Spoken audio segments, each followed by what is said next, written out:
So this is a class on password managers, and we're going to go over kind of a couple, what they're named, and how they can be useful and why you should use them in general.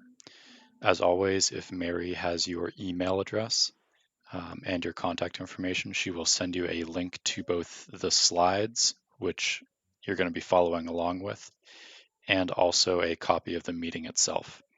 If you have any questions, feel free to write them down in the chat, or you can kind of keep them in your mind, and there will be periodic points at which I will pause and ask if there are any questions.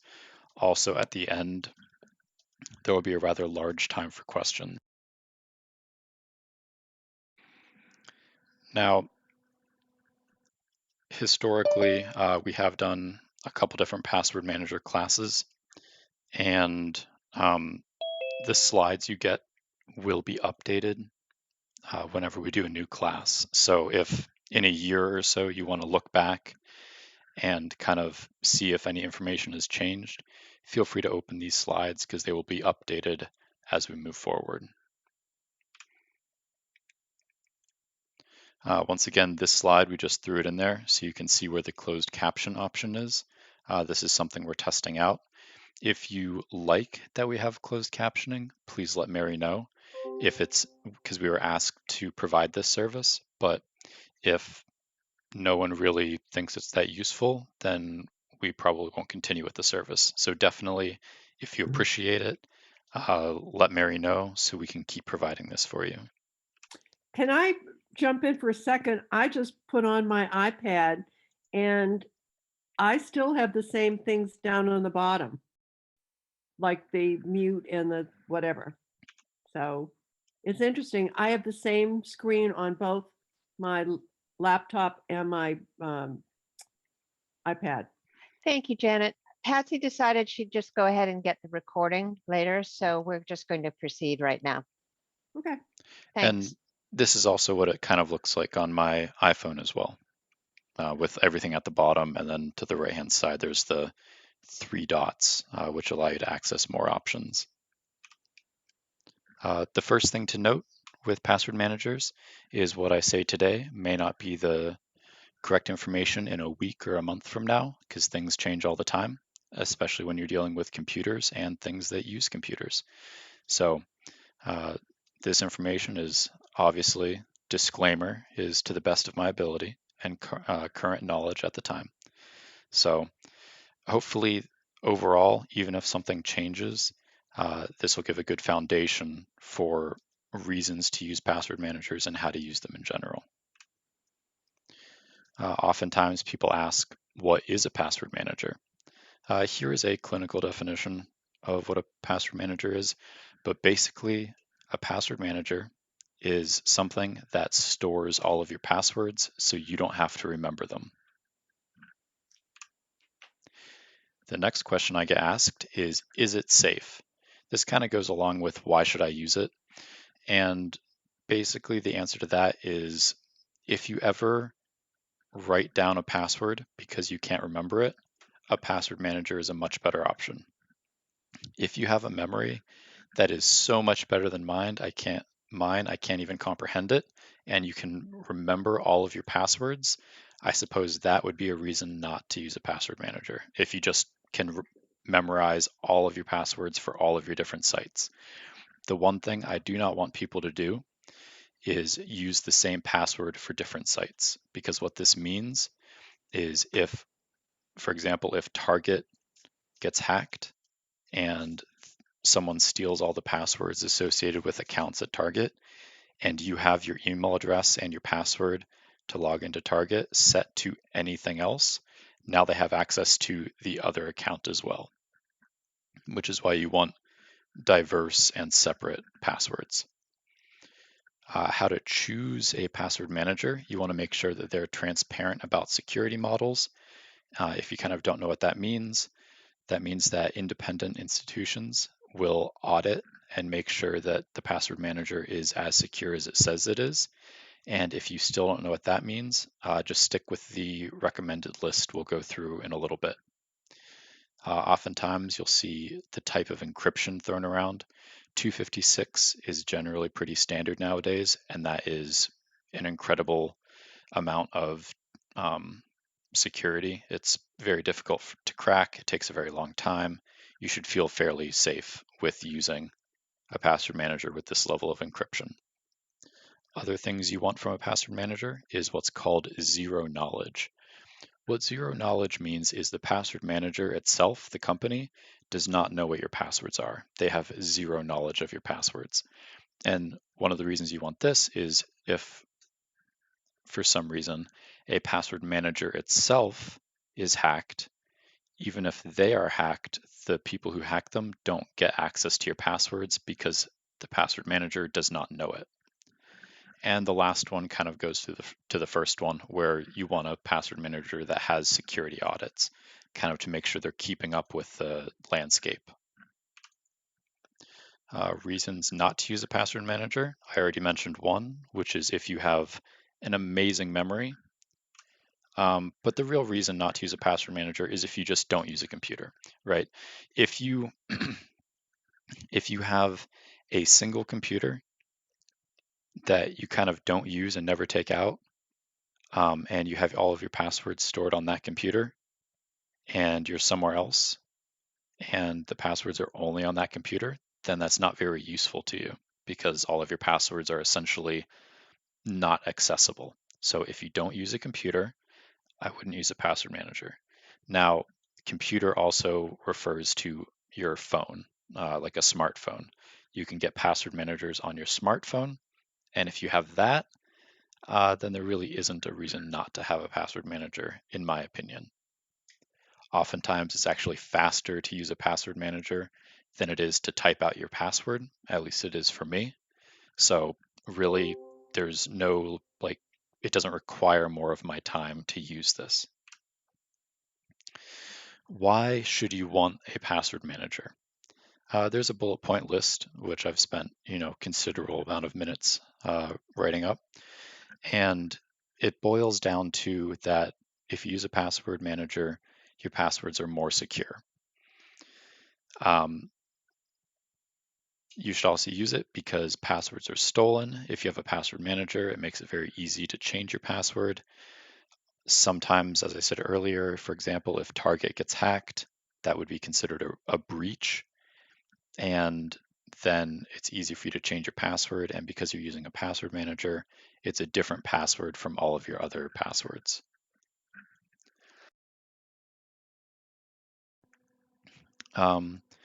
If you're not familiar with phishing, that's kind of where someone will send an email and ask for your password. It'll say something like, hey, your Microsoft account needs to be updated. Please put your password in here. If you accidentally do that, then you know that you need to change the password with the password manager.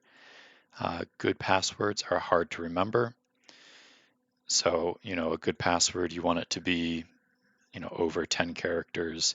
You want it to have uppercase, lowercase, numbers, symbols in it. So as soon as you start getting to those longer length passwords with a lot of different characters in it, it becomes increasingly difficult to remember the password anyway.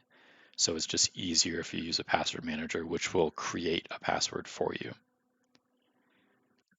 Another thing that isn't really an issue anymore, but I always find it fun to mention, is there are such things as keyloggers. So you can have the best password in the world. It can be 30 characters long and completely indecipherable.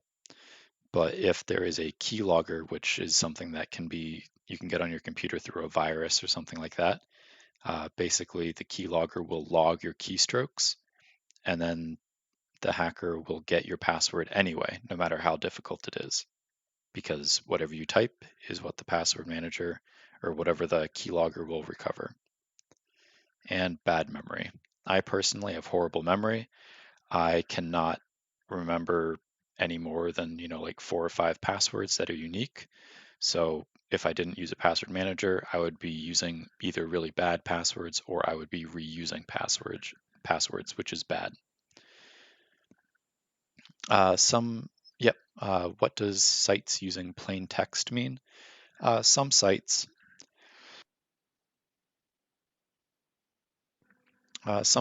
will kind of forget that they should have any security whatsoever, and they will store your passwords as plain text.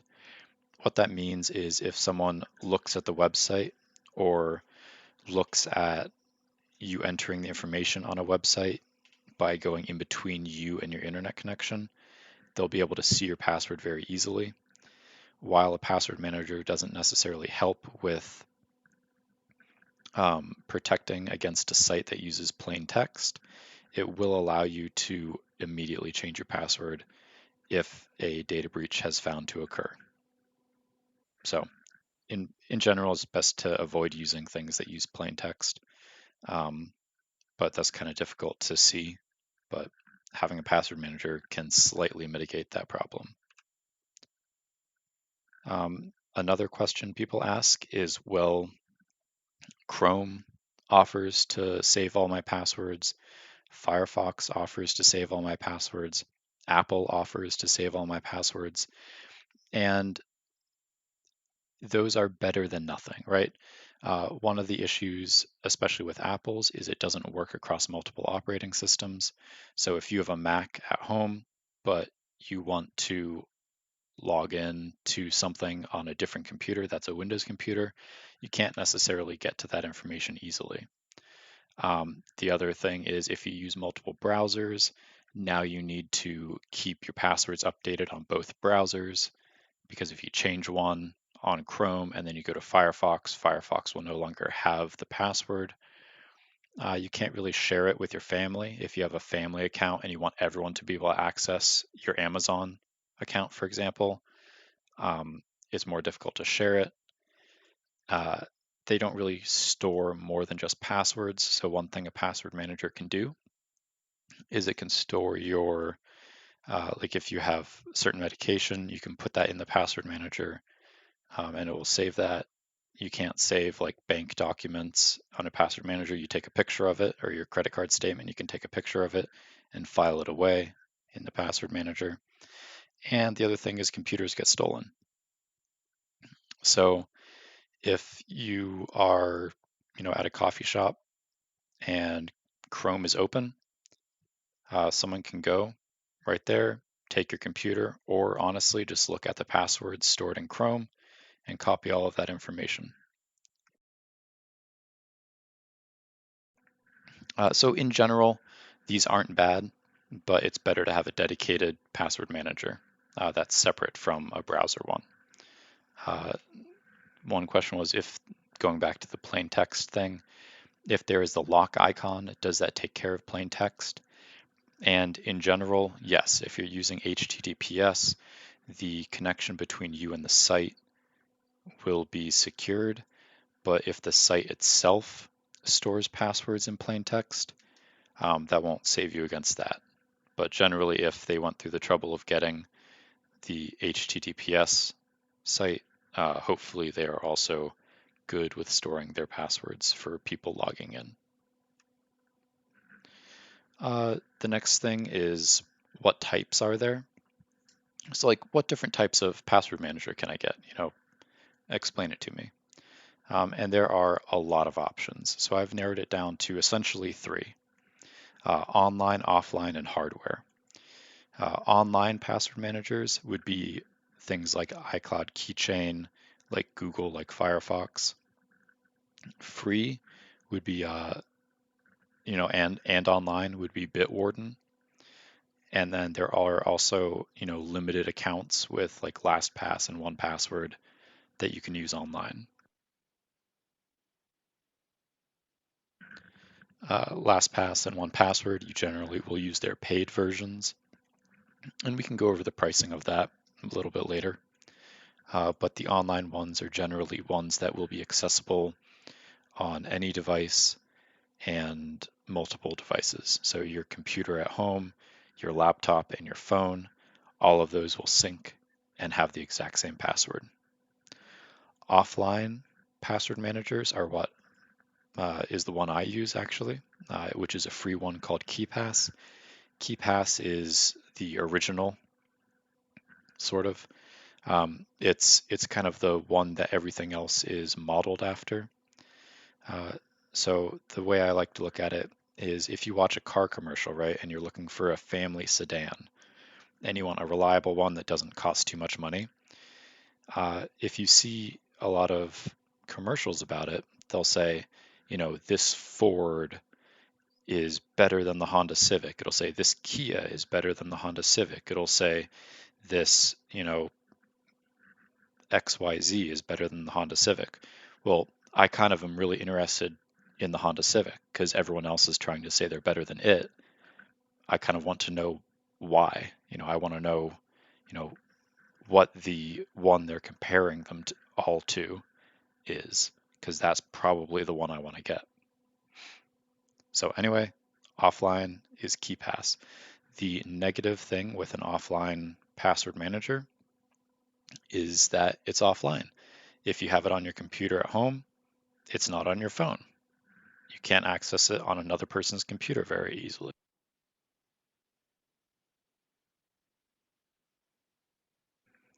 So it does have some issues with usability, but the benefit of it as well is it's only on your computer. So there isn't anything in the cloud that can be hacked to get access to it. You know exactly where it is and nothing else is touching it.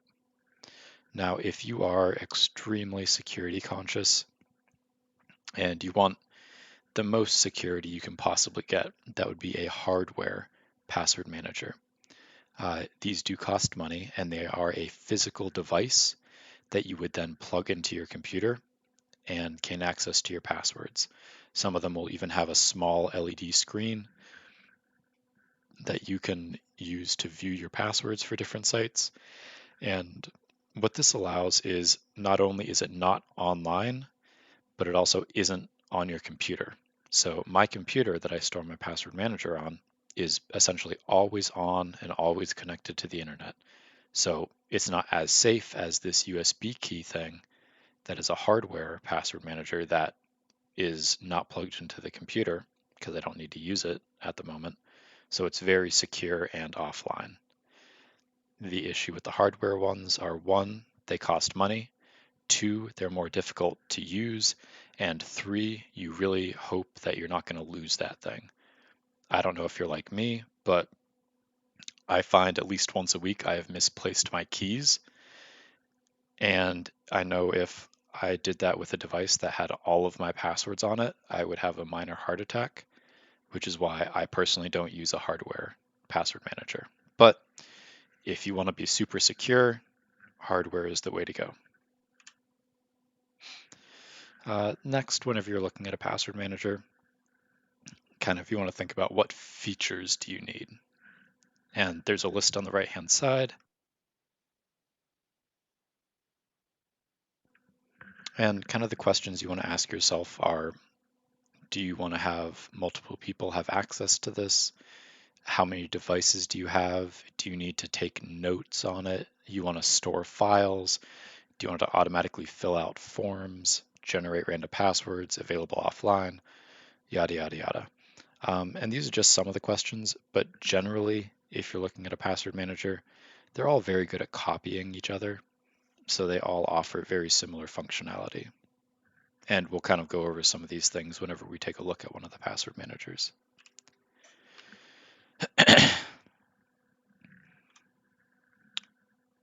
As always, you definitely don't need to trust me. You should, but here are some links to articles specifically dealing with password managers. My personal favorite, if you've been to any of the other classes, I generally really like Wirecutter. I think they have very good, like a very strong ability to write up information. And right now, their top two are, I believe, 1Password and Warden. So, take that for what it is. But Consumer Reports, PC Magazine, Wired, CNET, Tom's Guide, all of these sites will have, that I've linked to, have kind of a decent write-up on what they think the best password managers are. So we can definitely go over one of these if you want at the end, but you can definitely click on these at your leisure.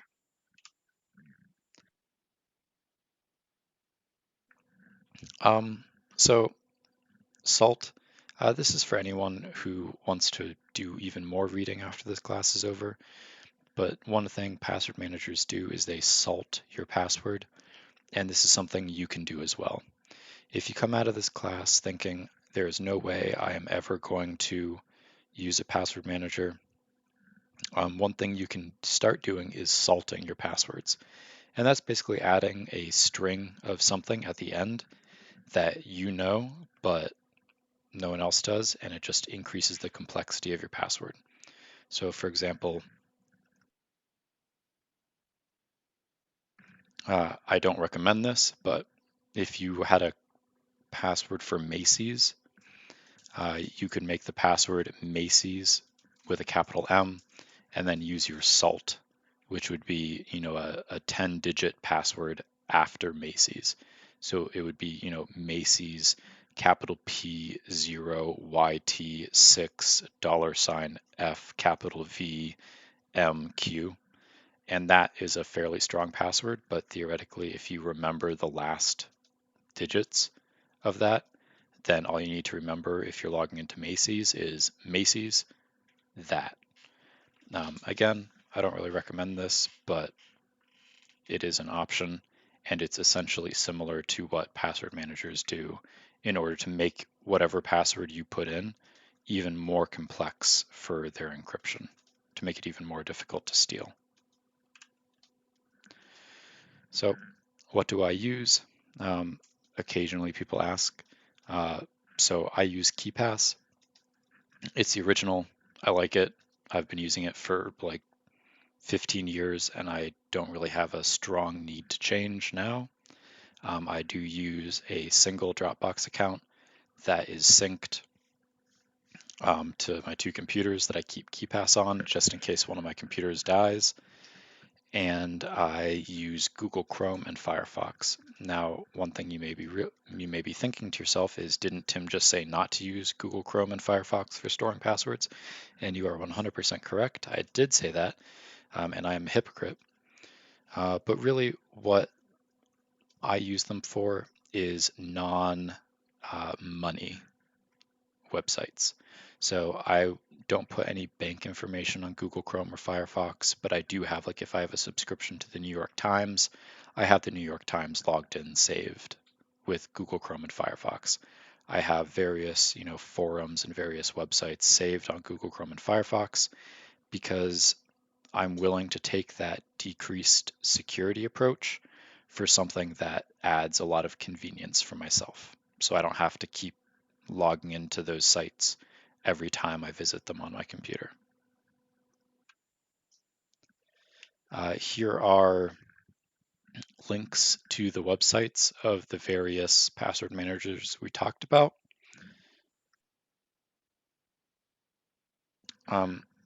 We often get asked, is this available for Mac?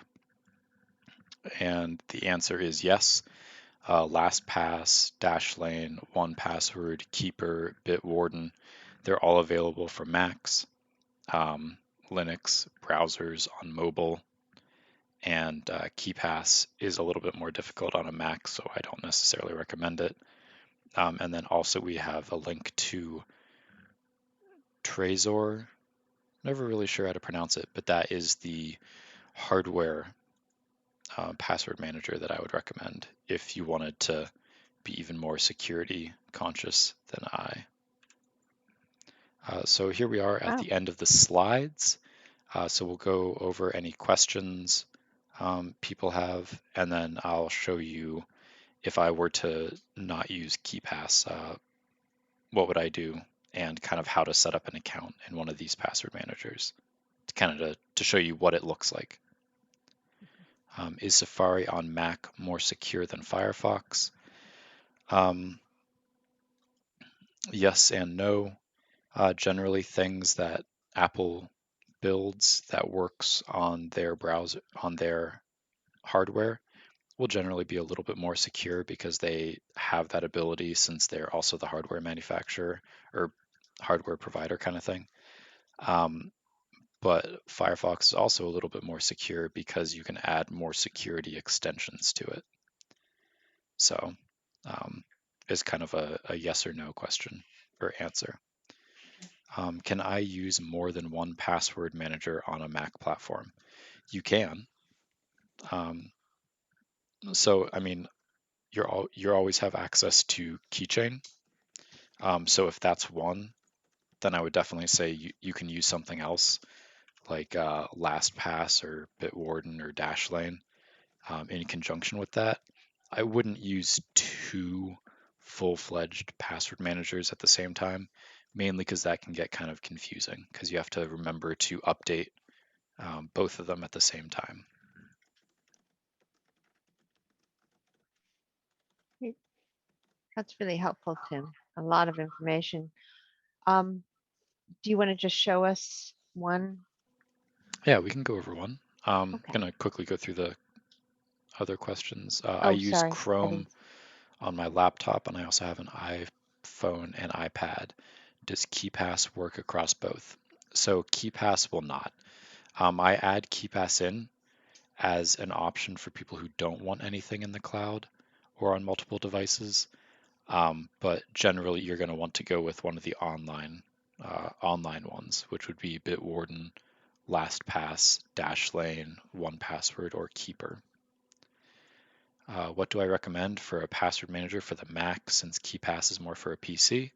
Um, as always, I hesitate to give a direct recommendation because in the past I've had some, not issues, but some conversations, some very pleasant conversations where I recommend something, someone uses it and they don't like it. So, how I like to phrase it is all of these have free trials. So, feel free to use all of them or whatever one looks nicest to you and kind of pick from there. But I will go over what one I would use if I didn't use Keepass. So, kind of that's a kind of a roundabout way of giving my recommendation is this is the one I would use, and I would use Bitwarden.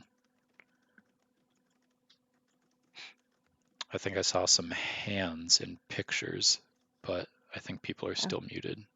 So if anyone wants to unmute themselves and ask a question, we're gonna, you know, stick in this little Q&A for another couple minutes, and unless no one has a question, we'll move forward.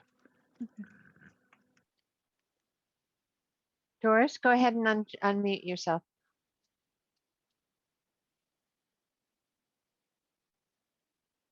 Okay. I know they say never write them down, but as you can see, I'm of a certain age. How do I make sure that my heirs are going to be able to have access to my passwords and settling an estate? That is a very good question, and I actually am surprised. I used to have a slide on this. I So here's know. what I do. Obviously, with my little spiel earlier, I don't straight out say this is the be all end all of what you should do, but what I do is because I'm like weirdly worried about everything being set on fire in my life. So I would get a, not necessarily an engraved stainless steel tag, but I would get a piece of metal and essentially just have it engraved with the master password for my password manager. And you don't necessarily need to also say, have a paragraph saying, hey, my password manager is, LastPass, which can be accessed here. My username is this and my password is this. I would just say, just have your, you know, 10, 15, 20 character password just written on this block of metal and kind of put it in a will and kind of make sure that like a safety deposit box has it. So in case something happens, it will be clear to everyone that this piece of indestructible material has your password with all of its information.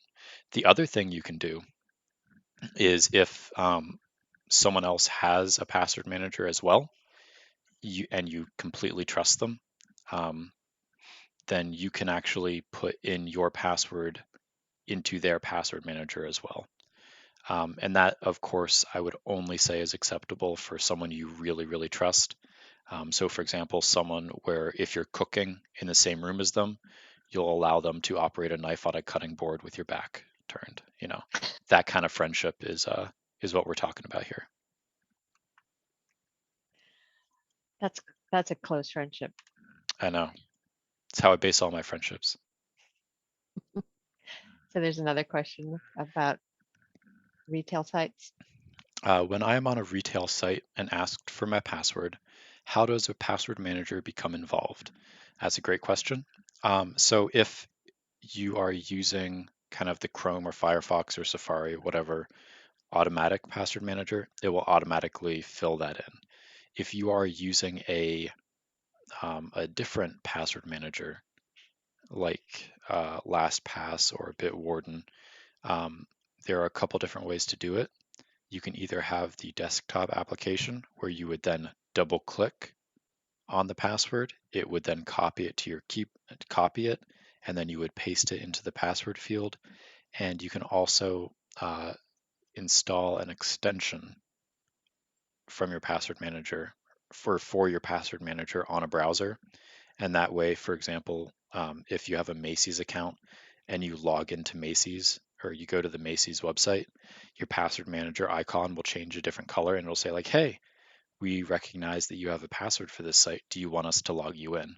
And you would hit the login button or the password manager icon and it would automatically log you in. So Tim, can there you are a oh, couple sorry. different ways. Can you show them where the browser extension would be?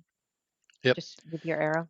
So I fully realize that my screen is rather large, so this may be difficult to see, but in the top right is where browser extensions are.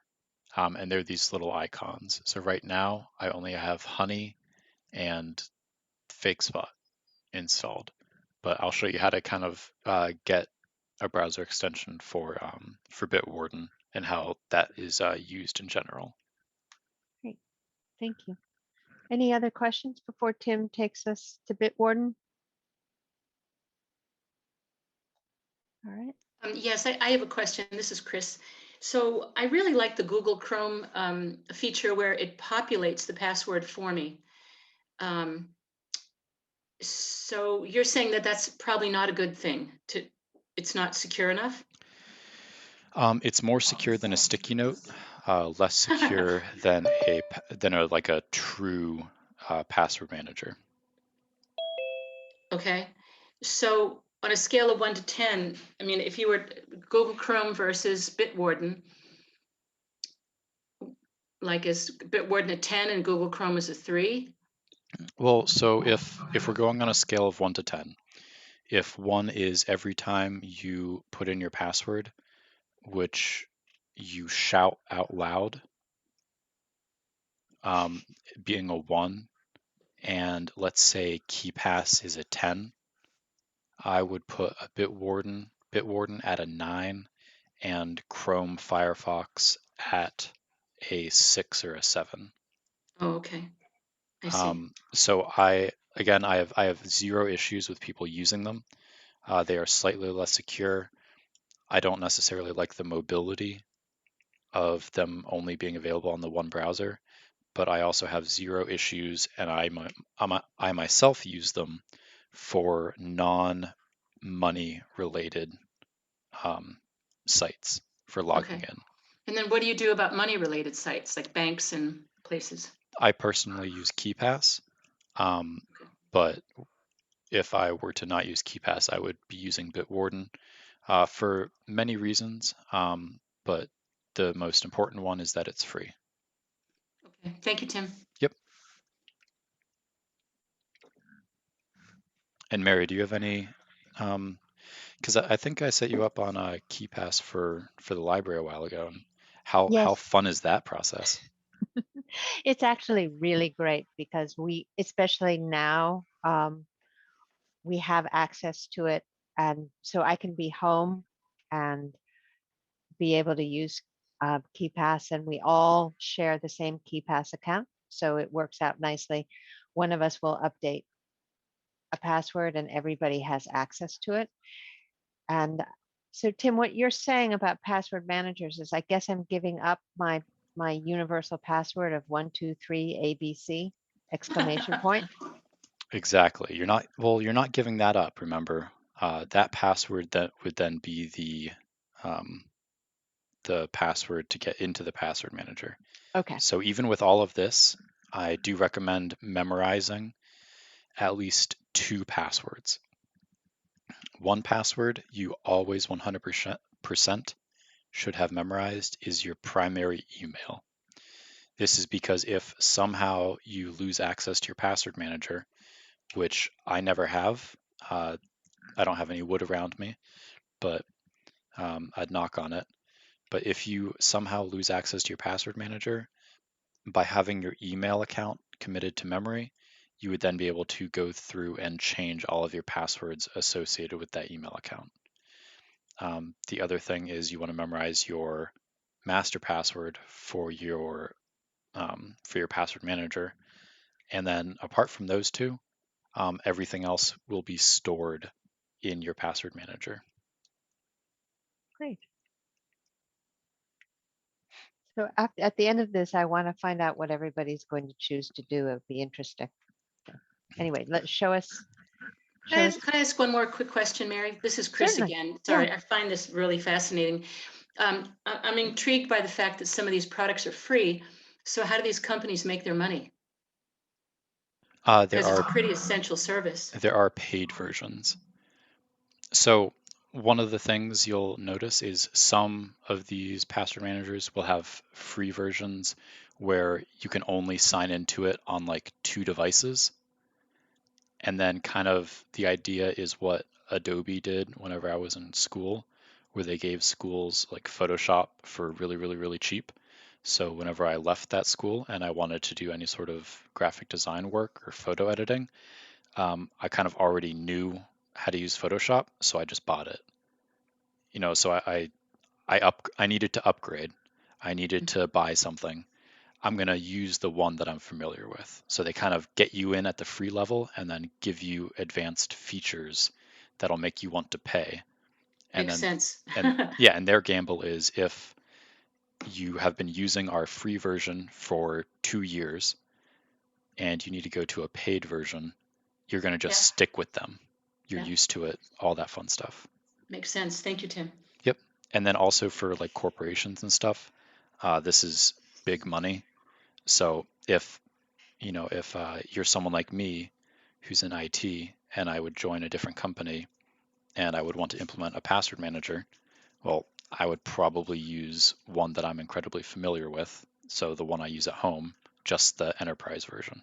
So they kind of it's like a rolling, it's like a snowball. You rolling it on the ground to make a snowman. It just slowly builds up your preference, which is another reason I just want to make sure that I say use whichever one you're most comfortable with. Don't feel like because I just mentioned, the 5 I did in this class, you can't use something else. If something is working for you, there's no need to change it. And definitely try all available options before you kind of commit. Because once you've committed and you have like 100 or so passwords, it's very annoying to change. Great. Thank you.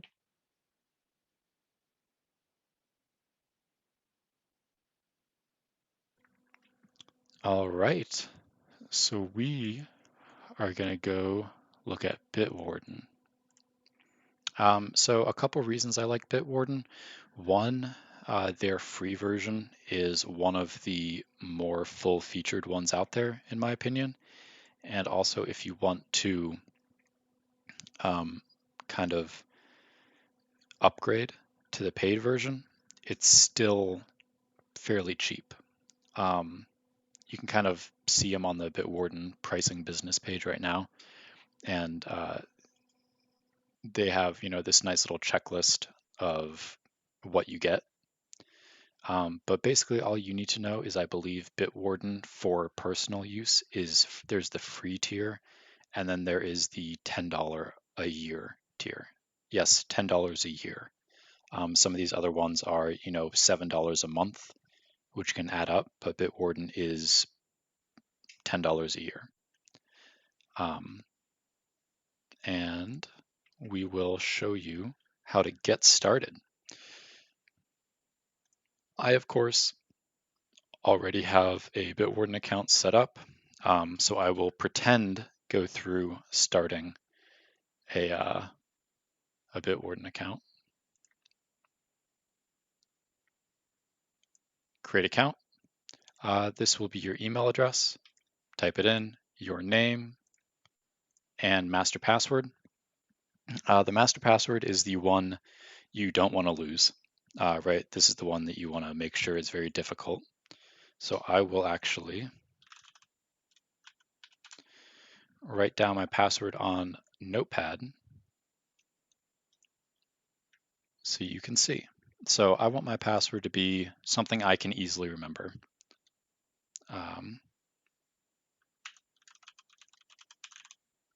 I can remember. Copy that, master password, paste it in. Bitwarden will actually show me that this is a horrible password. It'll say it's weak, so it will want me to change stuff.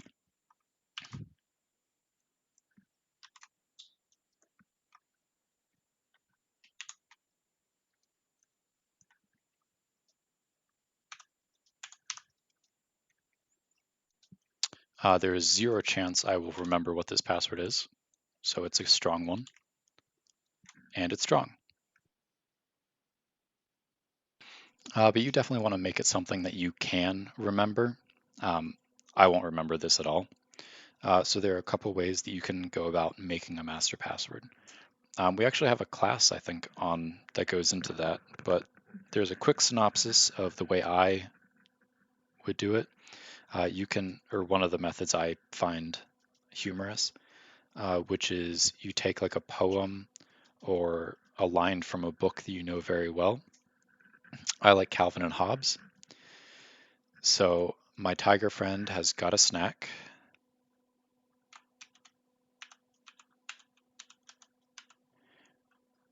We're all set for the trip ahead.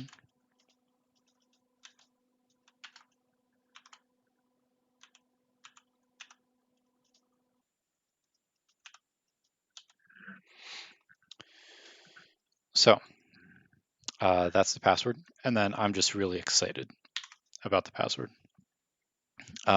So this looks like absolutely nothing to everyone here.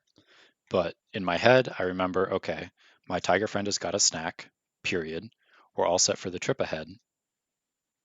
And I just need to remember essentially that 1, I'm excited about this password, and 2, I changed the A to an @ sign. I think I can remember this.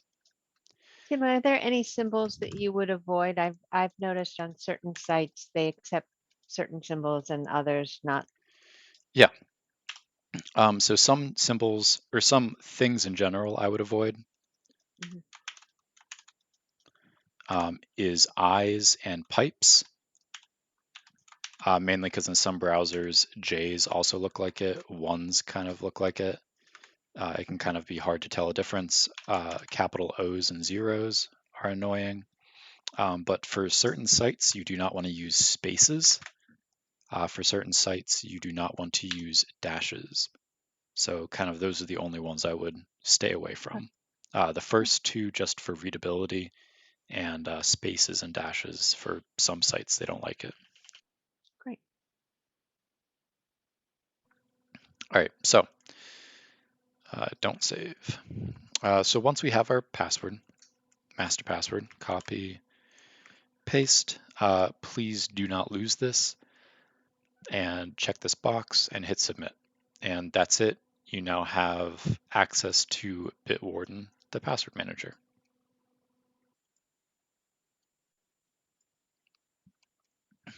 I see a question. We'll get to it after the Bitwarden little synopsis.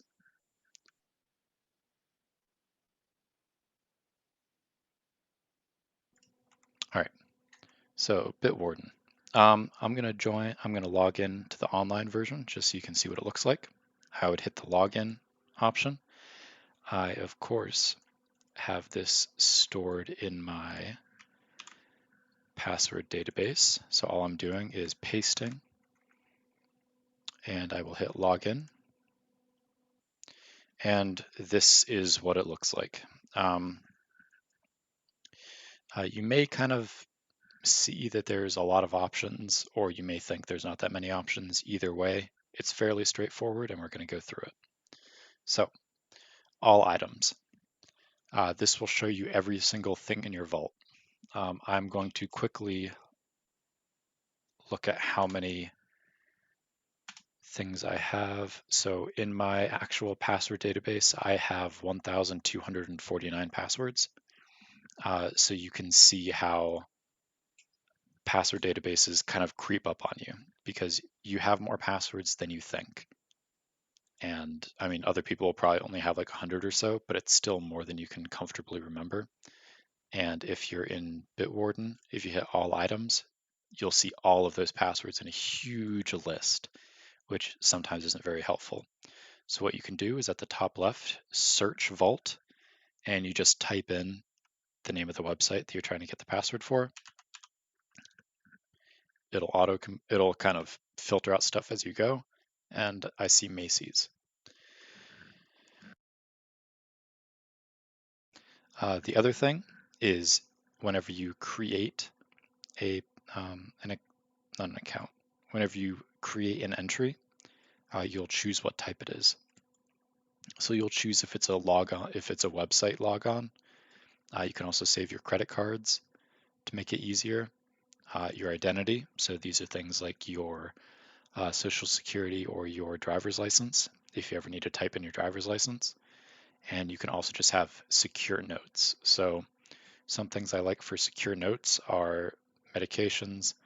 I like secure notes for things like my car's like VIN number, my car's license plate. Whenever I'm at a hotel and I'm checking in, I do not remember what my license plate is, so I can easily pull it up.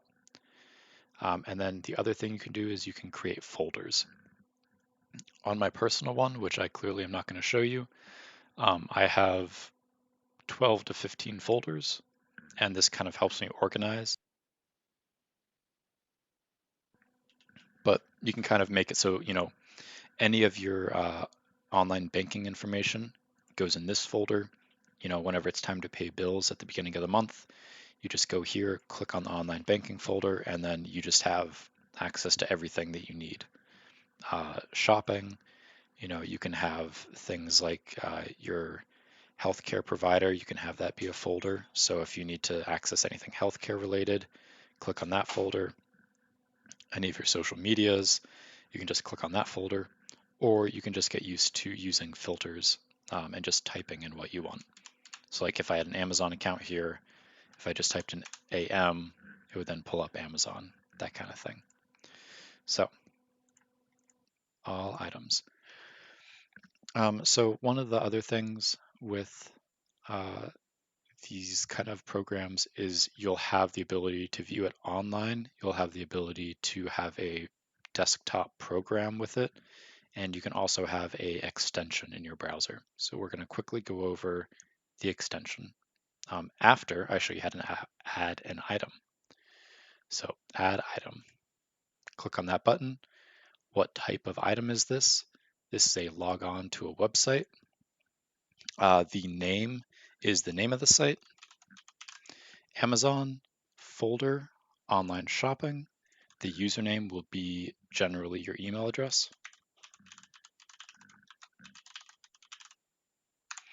And your password. Now that you're using a password manager, theoretically, you actually don't need to type anything in. You just hit the generate password icon, and this is the password generated. If you notice, it is numbers, uppercase and lowercase letters. If you want it to be more fancy, maybe that's a browser thing. Might very well be. Yep. So we'll look at that on the. There should be an option to kind of make it more or less complicated. but you can, manually make it more or less complicated as well. And then that's your password. If you don't know what this means, don't use it. URL. So this is the URL that you want the password manager to kind of autocomplete. So if it's Amazon, so if we're on Amazon.com, this will be available to autocomplete. And then any notes. So kind of what I like to do for notes is whenever you're setting up an account, sometimes it'll ask you security questions. I like to write those down here just in case I forget. Mainly because I don't actually answer these correctly. So the reason I don't answer these correctly is think about how much information you have on Facebook. Think about how much information other people have of you on Facebook. And think about anything that's ever been put online about yourself. So like my mother's maiden name, probably not that difficult to find out. What was my high school?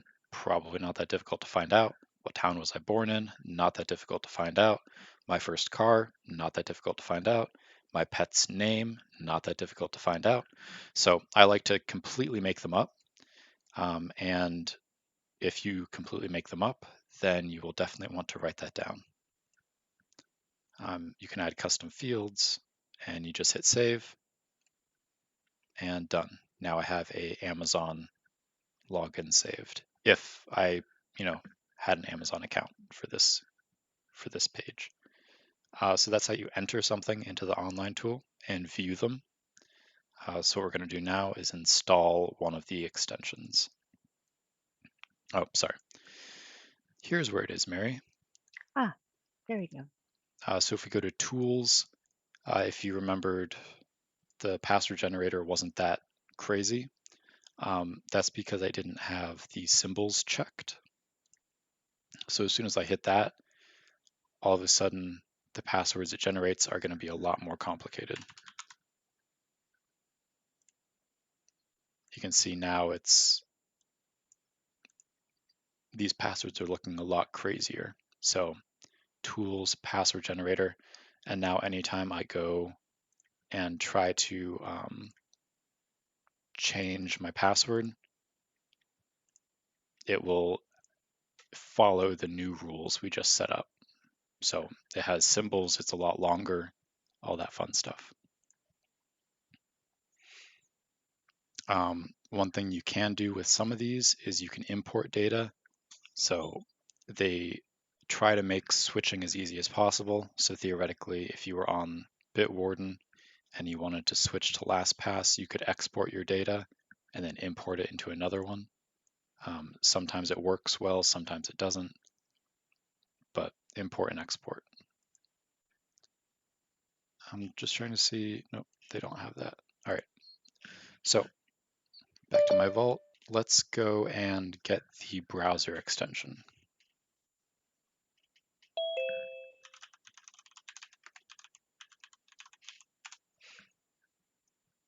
Bitwarden, get the browser extension. Oh, that's not right.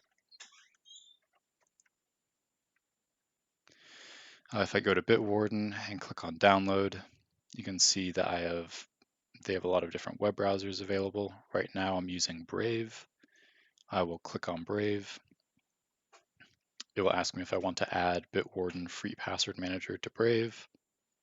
I hit add extension.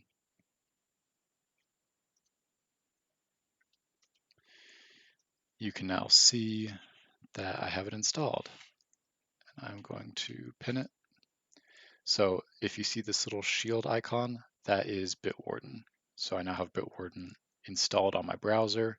I will want to log in, hit login.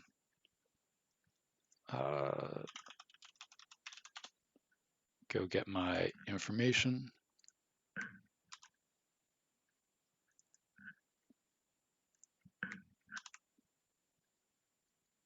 Hit login. And now the extension is associated with my Brave browser. you can see it'll have things like in the different sections you have laid out, folders and types, login, card, identity, secure note, and you can always click on them to see what's in them, or you can just search Macy's. Nope, apparently I messed that up. All right, so if we want to go to Macy's,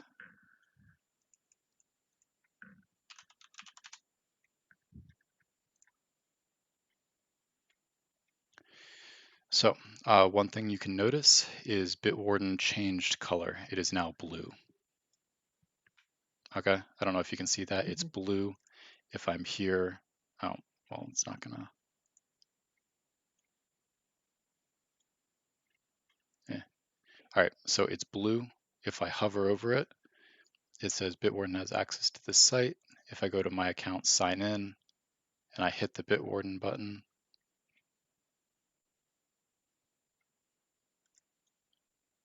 I apparently messed something up. It's rare, Oh, but it I does know, happen I every know. Well, you do it just to make the rest of us feel better. Oh yeah.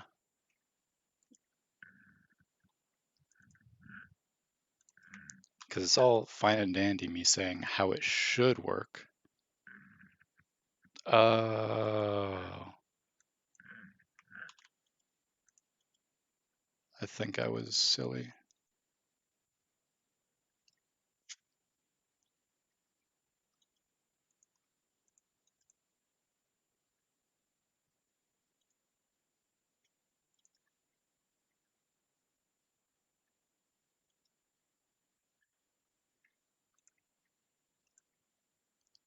All right, so I believe the problem, and this is another thing that will tell you or give you a reason why you shouldn't have multiple password managers, is I logged into a different account.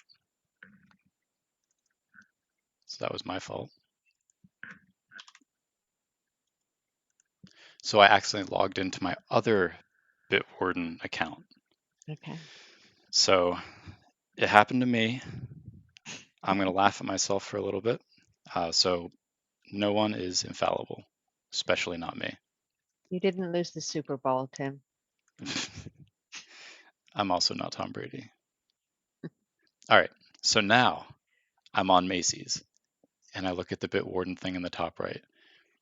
There's a little, I don't know if you can see that, but there's like a little number there. Mm-hmm. It notices that I'm on Macy's and that I have a Macy's account.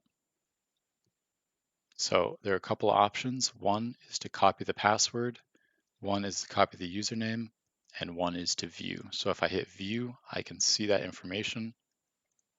But if I just click on it, oh, if I hit sign in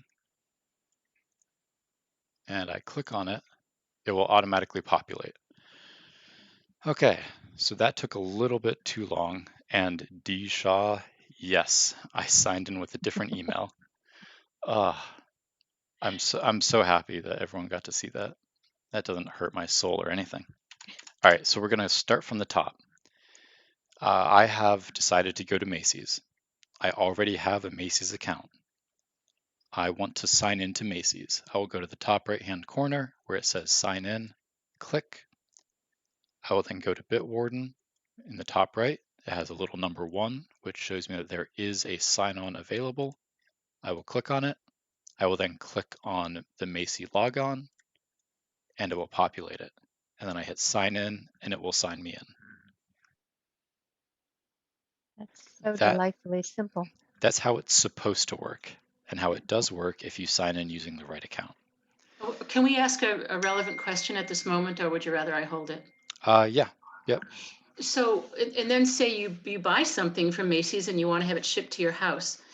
Right now, if you do that on a lot of sites, it populates your home address and your phone number and all that good stuff. Will Bitwarden do that for you as well? Bitwarden can do that, but the home address stuff is things that one of those things that I would have saved in Chrome or Firefox anyway. Okay. So it'll auto-populate with that as well. So that wouldn't be Bitwarden doing that. That would be Chrome doing that part. Yep. Yep. Okay. Thank you. So we will quickly go to Mary. Do you have a website that has a login that you can think of? That I remember. That's right, Amazon. Amazon. Let's go. All New right. customer, start here. Your name. Okay. Mary Hubbard. Old mother. Type login, name, amazon.com, username, my email address. Password, make one. 28 characters, everything. Select. It's a long password. And save. Oh, I accidentally have two now because I made one earlier. Whatever, top one. So as you can see, even when you're making an account for a website, you just go to the top right, hit the plus button, fill out the information, hit it, and it will automatically fill out the information to create your account. And then I would hit create my Amazon account. And then it would be saved.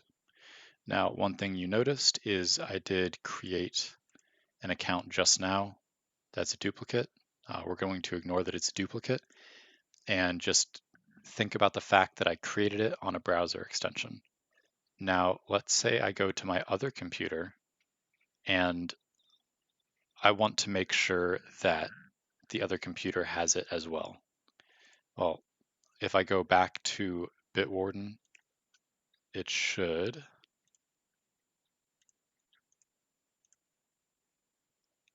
have it filled out. So you can now see that I have two Amazon accounts. So one of them is the one I previously created. This one was the one I just created. So it has now synced it so it's available on all my different devices. I realized that was kind of quick, and there was that, slight hiccup in the middle where I signed into the wrong account. But hopefully that was like a good general straightforward way of creating or adding entries into a password manager. Hey, Tim, where does it tell you that it's across your devices? It actually didn't tell me. The only thing I did was it was on here, and this site apparently it's on here, so I just created it. Sorry. So I just created it. So what I did is I just logged into the online version of Bitwarden and saw that it was also there. This Okay. wasn't like, I'm the person. Yep. I'm sorry. I'm the person asking about my iPad versus my my PC laptop. So Bitwarden will work across both of those platforms, and the vault can be on both devices, right? Yep, and it will sync between itself. And Cool. one thing you can take away from this is I created that account like a good 15 seconds before I went over here, and it was already there. So the syncing takes a very short amount of time. Cool. Thank you.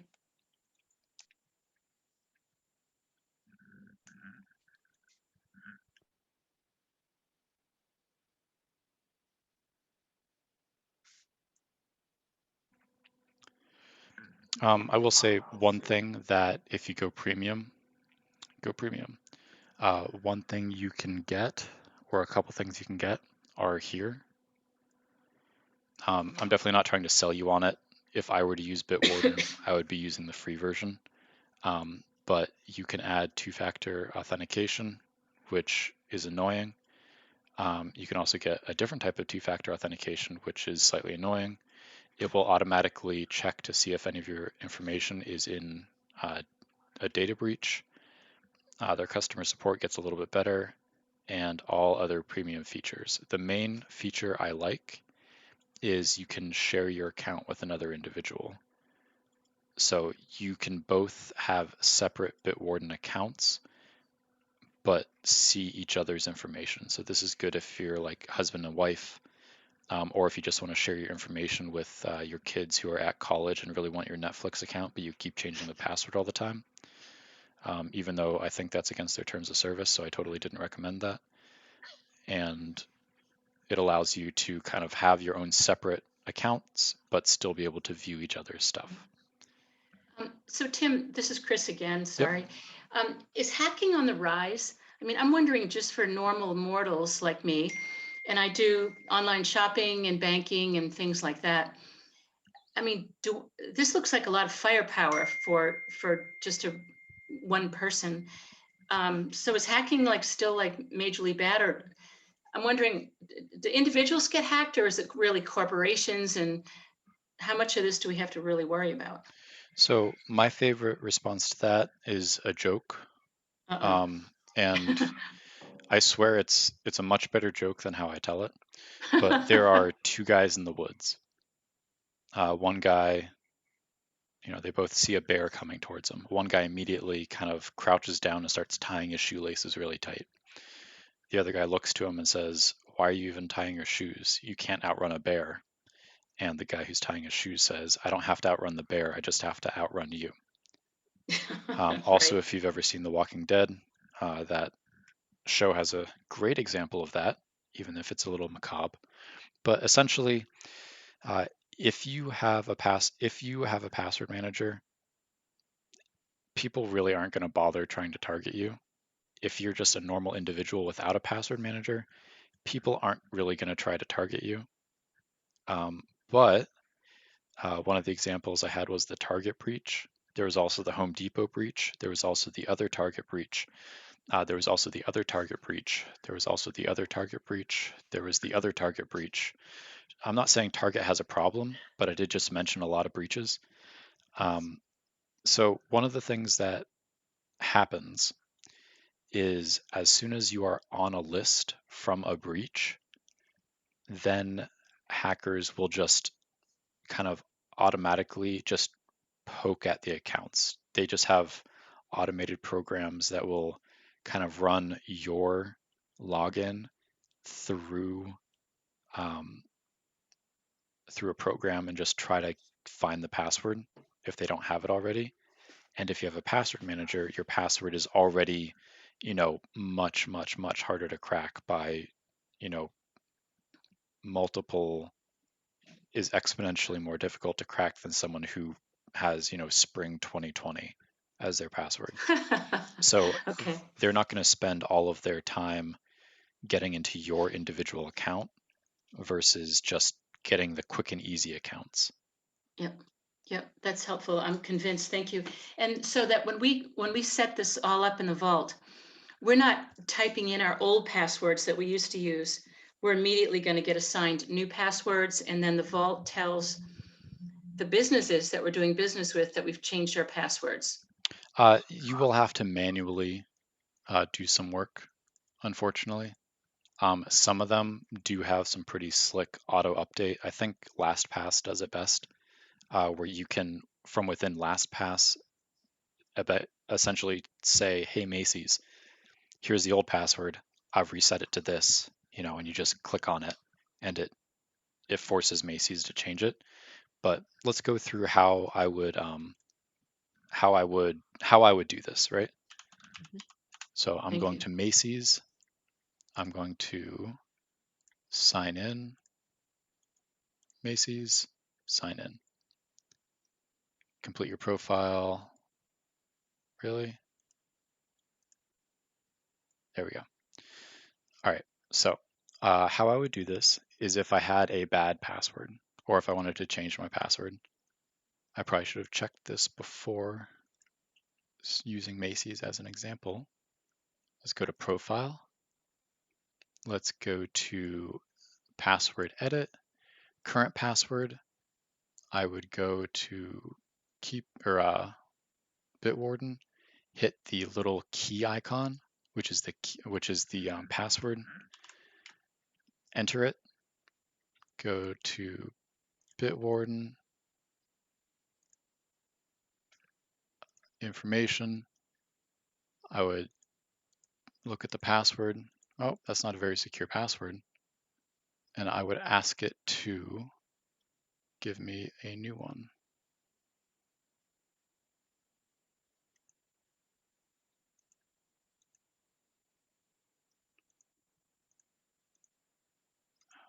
Once again, I have messed up. So what I would do, I was lying earlier, I would go here, go to Macy's, password. One thing I would do, and I can show this password now because it's defunct, I would say something like old 29 2021 and just type it in. I don't know if it'll ever be useful, but I just sometimes like to have my old password saved just in case. I would tell it to recreate my password, copy it, go to Macy's, new password, paste, come on, new password, paste, get the old password that I smartly saved, that I did not save. Oh,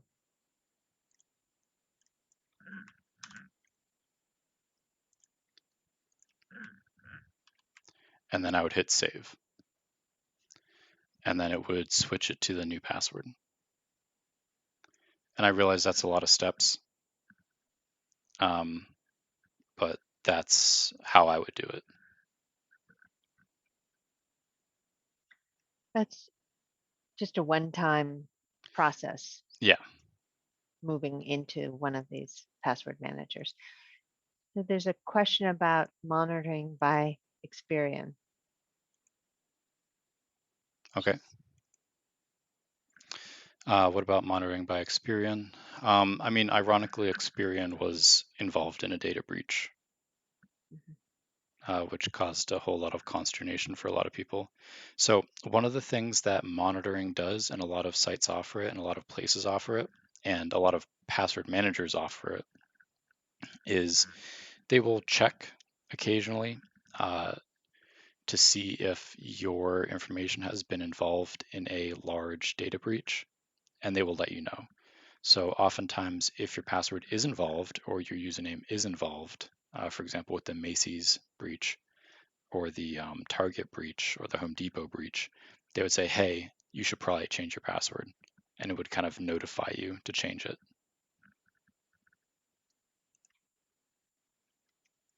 So they are useful, but Are you it's saying then that it's only major data breach? If it's a tiny little thing, it won't get reported? the major ones are easier to get reporting on, but they basically, what they'll do is they'll kind of track. I don't want to say the dark web because it makes it sound more nefarious than it is, but basically they'll find information about who was, what information was compromised in any data breach, and they all kind of get lumped together. So it's not like whenever they check, they only want to find information on the Home Depot one, right? They're going to just all known data breaches, see who was affected, let them know. So the small ones will kind of get bundled up with the big ones. It's just that the big ones are, hundreds of thousands of user accounts, and the minor ones are, hundreds. So it's just there's more prerogative on them getting to the bottom of the major ones because it affects more people. Right. So there's a question about when you're on a site and the site asks you to remember user ID and password. So essentially, when a site asks if it should remember my user ID and password, that is Firefox or Chrome or Safari asking if they can save your password. So for things like New York Times, for things where money isn't involved, I generally hit yes. For like banking information, I'll hit no, And then kind of the ambiguous ones are, Amazon, where I personally would still rather use my password manager to control that versus versus Chrome, Firefox, or Safari and Apple Keychain. Chrome tells me that my computer's IP address password is too weak and compromised. How do I fix it?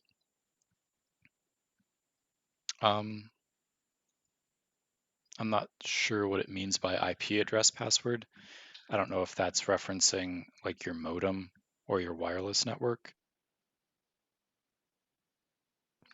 or if it's referencing like the wireless in general for internet access. That's what I think is happening, Tim. I think they're asking me about my modem. Yeah. And I was surprised that Chrome would know that. And I don't know if that's a hack and or if I should respond to that. Yeah. I mean, generally, one of the fun things or one of the nice things with password databases is if I get a notification like that, I don't really care if it's true or not. I'll just change my password. So if I get notified that, my password may not be great on site XYZ, I'll just go to my password manager and go to the website and change my password. And I don't have to, remember that I necessarily changed it because the password manager takes care of all that for me. It'll remember the new password. Okay. Isn't the IP address and the password, isn't that managed by Fairpoint? Or, I mean, am I allowed to do that on my own, or do I need to get my network provider involved? Yeah, so that's one of the reasons why it's a confusing question to me, because Fairpoint will assign your IP address. First of all, your IP address is not static, so it can change. So I'm kind of hoping it means your modem, which may or may not be provided by Fairpoint, but you should have access to manage it. And that information would be on the bottom side of the modem. Mm-hmm. Okay, I'll investigate. Thank you. Yeah. This is a perfect opportunity too to suggest for a situation like this, Chris, tech drop-in where you can share your screen with Tim and take a look at things in a more deep manner might be very helpful. And that's every Wednesday from 12 to 1. I appreciate that. Thank you. Sure. Does anybody have any more questions for Tim? Just a comment that this was awesome. I really appreciate it. Thank you. Oh, great. Tim, do you want to show them that site on how secure my password is before we leave? Oh. He's in the midst. Ah, here we go. I love this site.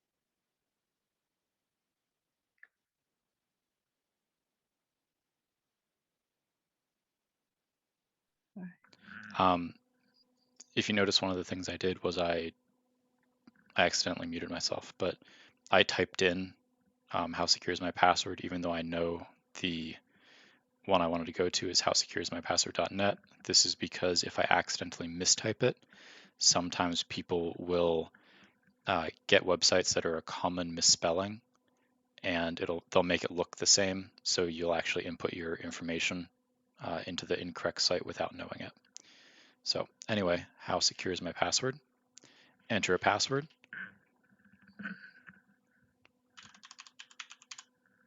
So that one is, I just typed in password. And my password would be cracked instantly, and then it will give you some tips. One thing that you'll notice is this is sponsored by Dashlane, which is you guessed it, a password manager. So, I mean, it's going to try and sell you on Dashlane, which is fine. Dashlane is good. And one of the things I like about this is you can see how long it would take a computer to crack it. Oh. So let's go with the password I use for Bitwarden. 558 quadrillion years to crack my password. So one thing to note is if someone steals my computer and knows that I have a password database on my computer, they can't get into my password database, but they can read the information. So both this would take them 558 quadrillion years to crack that, as well as if this was my Macy's password and they were trying to log into my Macy's account, it would take them 558 quadrillion years to log into my Macy's account, just if they knew my username. So maybe it's won't be a problem for you. Yeah, so I'm not really worried about that. Where you run into issues is if you use a dictionary word, mainly because a lot of people use dictionary words. So if you were to type in, even if it's a decent password, I'll use a decent password.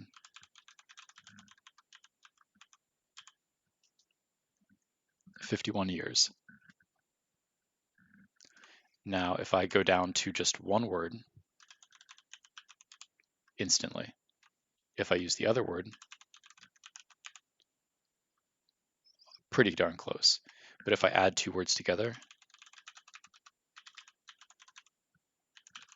actually that's three words together. I just typed in decently long password and it would take 16 billion years.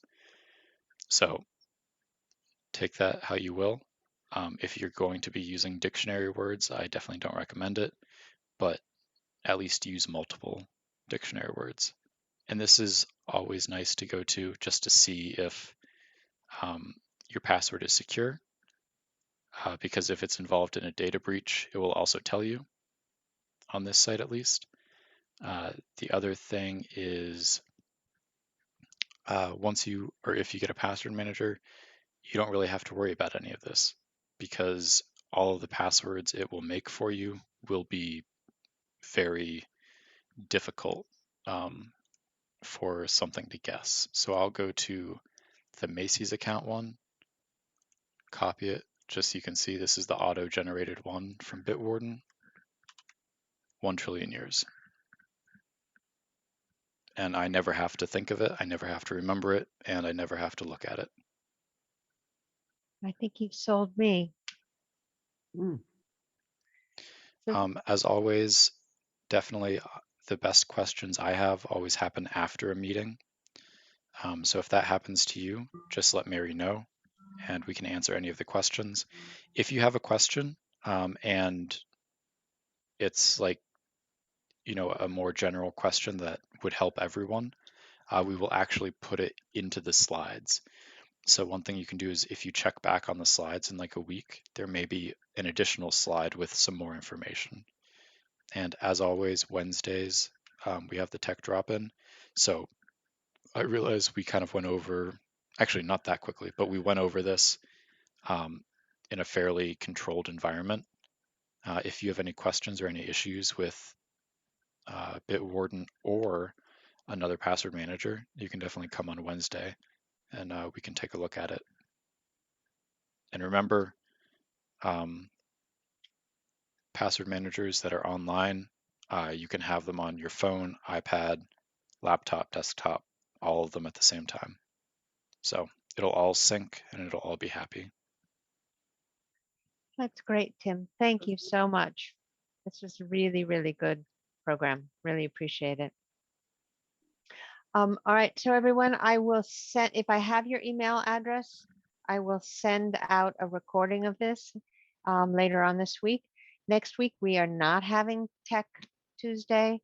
We have another program that's happening.